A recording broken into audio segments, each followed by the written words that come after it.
Let's study a little deeper about adrenal. I have here an adrenal gland. It weighs only 5 grams, a small gland. It has a cortex and has a medulla. The cortex has 3 layers.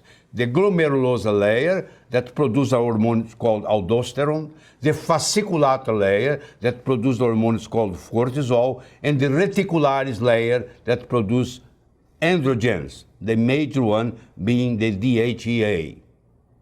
So, and then I have the medulla, the adrenal medulla.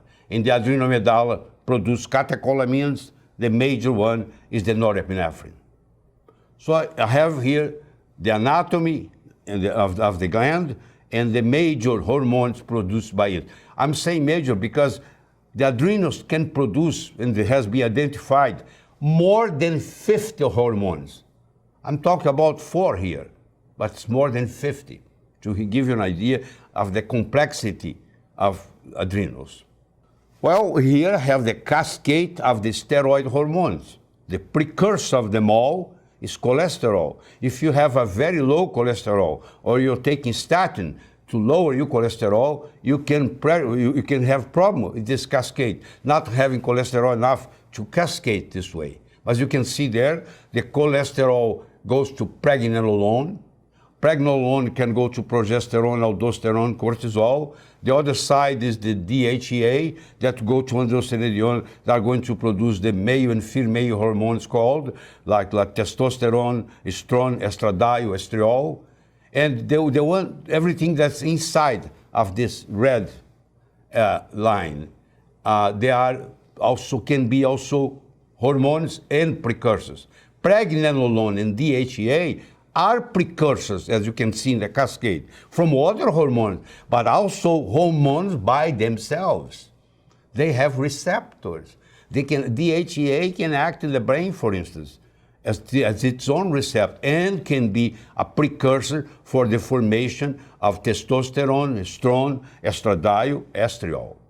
Okay? And I have here the cortisol curve, which is very important in the clinical setting.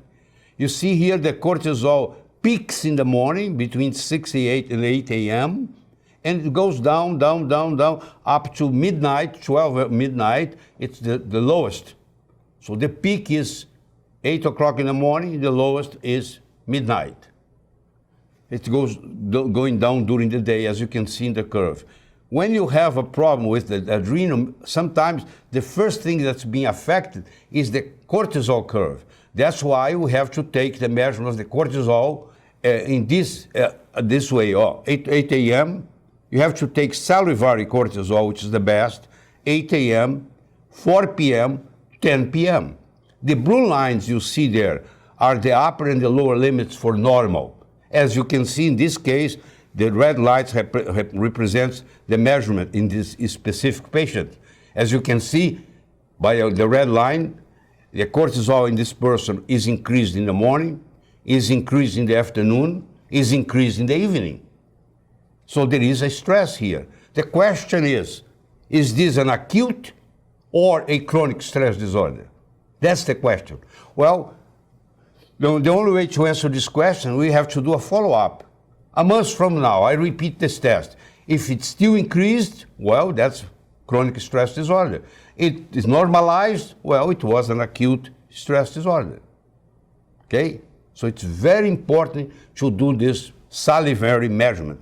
It's better than blood for cortisol evaluation.